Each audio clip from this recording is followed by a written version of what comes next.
first, let's talk about like the story of Soldier Songs. Like, what is it? What drew you to write this piece? Just kind of take us through that process of why this piece, and then what is this piece about? So, most of my works start. I tend to be very curious, and I tend to always be reading things and listening to things, and just kind of collecting ideas. And I don't necessarily always know where they're coming from or how they're going to come together, but very often they come together in some sort of way. Soldier Songs was sort of like that, where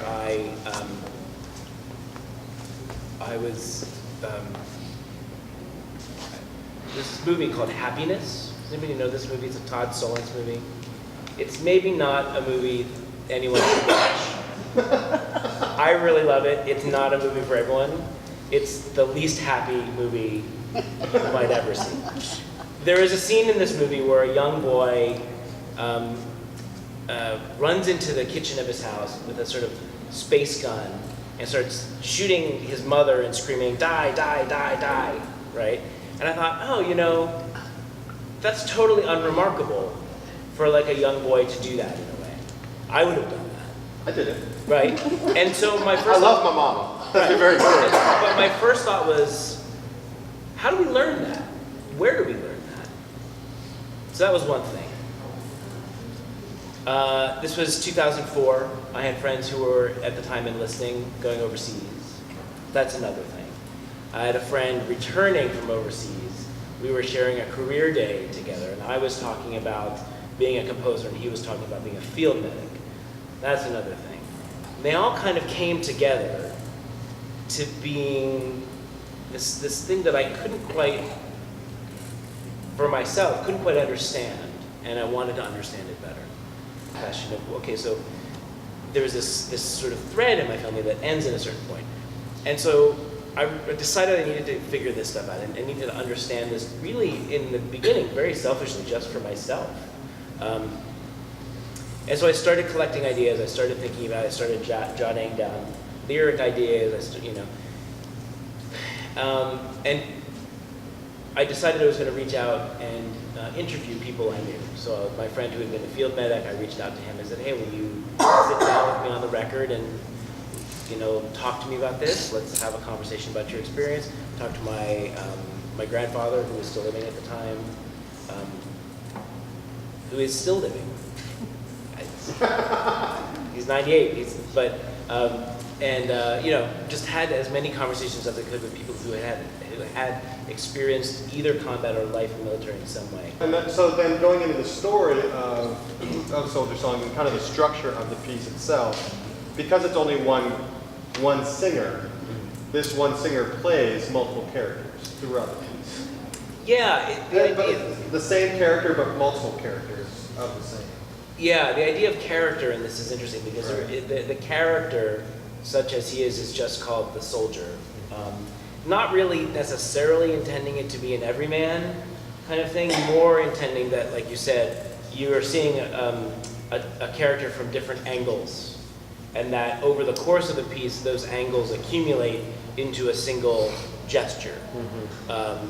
So it's not like a traditional character. And this also goes back to what I was saying about it being really a song cycle. Each of these songs is taking place at a certain age and with a certain perspective. And that perspective is always changing, and sometimes it's from the interview, sometimes it's my own perspective, sometimes it's an acquired perspective from history, or it really varies. But the idea being that by the end, you're left with a kind of impression that couldn't be acquired any other way. Yeah. If that makes sense. And so there are three different kind of, the way that I think of the piece is there are three different segments. One of which is like childhood, mm-hmm. then as an active military member, warrior, soldier, mm-hmm. and then one post that service, whatever that area, because there are multiple different viewpoints in that in that time frame. So, can you tell us about like what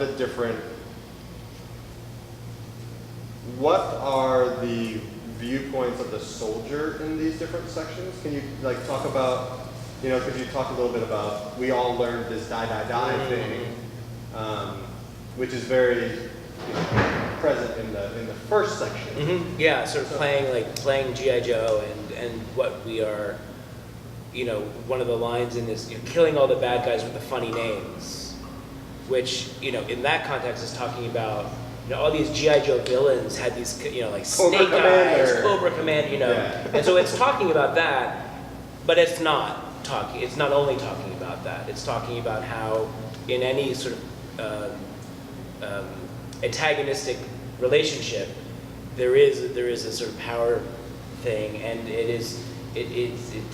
there is a function to naming an opponent in a certain way, right? And so there are a lot of moments throughout the piece that are exploring these that are using sort of double meanings and playing with words in the sense that you you don't always know quite what's being said, and that's intentional because it's meaning to say both things simultaneously, if that makes sense. Yeah. Can you take questions? Yeah, absolutely. Yeah. Did you have anything in mind, like, I'd like to get one medic, one artilleryman, one infantryman, one this, one that? Oh, interesting. Yeah, so with the sort of selection of the people I interviewed, it was basically who did I know? I wanted it to be people who were directly connected to me in some way. Since it started with that kind of feeling and that question that I had, so there were people from high school, there were family members, uncles, and that was sort of my criteria. So it's definitely not inclusive in that way. It's I definitely, I wasn't necessarily trying to make it a sort of equitable. Yeah, or like complete in that way, other than that these were the people who I had a personal connection to who had experienced it. Now that touches on a really interesting thing. Do you feel you would have been able to get as many on the record interviews if you didn't know these individuals? Because I've heard stories, and I know that you said multiple times, this is the first time I've ever. Well, that was the theme that really emerged, is that almost everyone I talked to said they had never talked about it before. And that really becomes a theme in the piece, is that the sort of difficulty of expressing an experience, especially to someone who doesn't share that experience.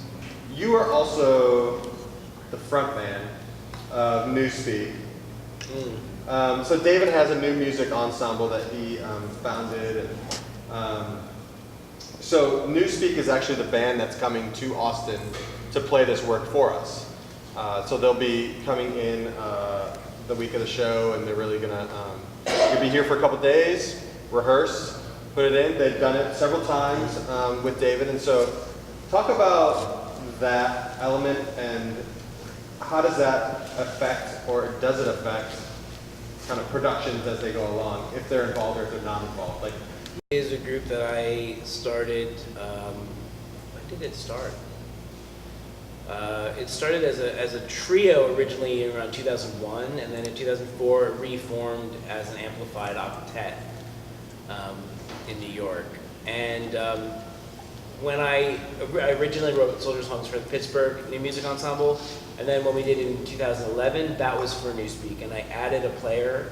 I added a drum set player, which at the time I was playing, although I don't play it anymore because I found that I couldn't be in the band and know what was happening in the house, and I needed to be in the house for an opera to make sure everything worked.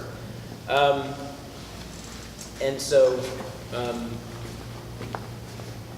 but working with Newspeak in general has been really important for me as a composer, because it helped me find my voice. And working with players who I trusted, who were really outstanding and were really game to just try things, helped me to grow. And so it's always a pleasure to have them play this piece. As Nathan said, they've played it a number of times. They know it very, very well.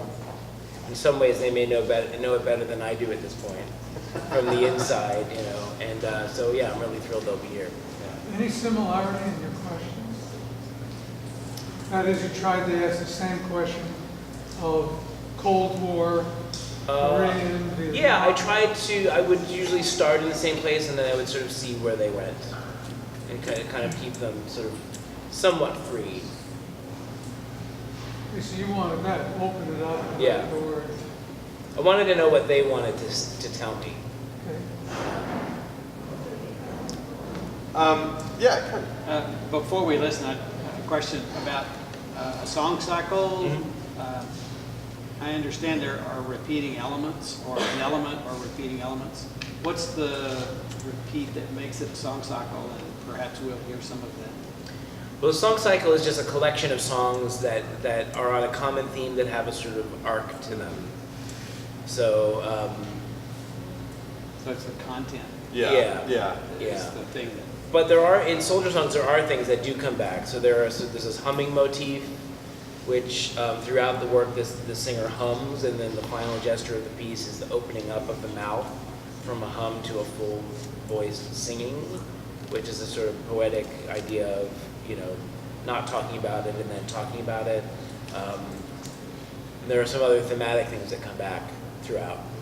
Maybe what you all heard during Silent Night, like they're very different pieces, both around the same concept of this wartime and what that looks like, but the musical language that David is using is just exceptionally different.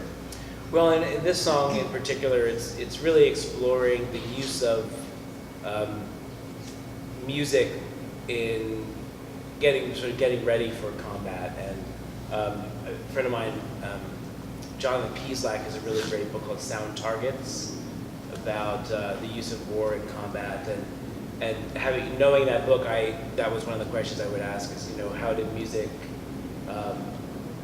did music play a role in your time in service? And the idea of listening to sort of heavy music to get sort of pumped to go out is sort of where this song came from. And the instrumentation, I mean, this is a classical ensemble. So this is cello and violin, but with guitar distortion pedals on them. So trying to create this sort of this sound that references heavy metal. And if there are a lot of references to heavy metal actually woven through the piece. So would this person have been associated with Vietnam War, or? This is my friend who is in Iraq. Yeah. It's funny, he references like Metallica. Yeah. So this is more like 2000s. Yeah. Yeah. So one of the things that David, one of his really true gifts as a composer, in my opinion, is he's able to go from these really big, almost hectic compositional moments to really still intimate moments as well, compositionally. So he's able to go and take the audience with him from this fray to just a stillness, which I think it's one of your most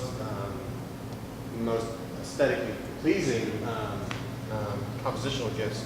I mean, I have to say, and I've said this to Nathan, I feel very fortunate that this piece is having the life that it has, and I'm very happy that it is being used in a way that it is very often used with veteran communities, and there are all kinds of different ways that we've done that. I find it very difficult to attend performances of it because I know everyone in it, except for in this case, right? But all the people I interview, I know where they are now. I know what they've experienced and struggled with since I interviewed them. In some cases, one of my uncles had so successfully pushed everything down that when he talked to me, it brought it all back up, and all this stuff that he had sort of control on, he lost control of. So I usually say I can do one. If there are more than one performance, I can do one, and then I kind of have to pace the hallway for the second or third or whatever. It's a little too much. And it's an intense. I mean, it's only an hour, but it's a very compact and intense hour. I think it feels like more than an hour in a certain way. Yeah, in some ways, but I'll also say like, Not in a bad way. but a lot of your pieces do, Yeah. because you do like, and I don't remember what paper or publication wrote this about you, but you do have a way of really going for the gut when you compose and when you Yeah. set text to music, and even just the musical language as a separate entity without any text or voice to it. You have a real gift of doing that, and so regardless of the length of time, There's an impact. there's a real impact that Well, and that you create. I feel really strongly that and this is just my own sort of it's literally my personal sort of artistic statement, that I want to be able to, I want to be able to look life's difficulties in the face, personally, and I want my art to kind of create conditions where audience members can do that as well, or at least can approach doing that, or can come to that in as far toward that as they can. Because I think it's just an important thing. It's very easy to not think about difficult things. It's very easy we have so many distractions, we have so many ways that we can push things away. Yeah, and I feel, especially art and theater is a way that we can engage with these things, and for however long we have in the sort of dark space together, to sort of really, to kind of go there. From my perspective and from Austin Opera's perspective, we couldn't be more thrilled to have David launching Opera ATX for us, and to have his piece bringing that, really putting us on the map in that way. I just kind of wanted to get your thoughts on helping us launch this initiative, and how you feel about it. I mean, it's a big honor, and I really mean that. I mean, I think this kind of work is so. I think it's not a matter of whether it will replace Bohème. That's not the question, but it's expanding the palette of what opera is, and I think more importantly what opera can be.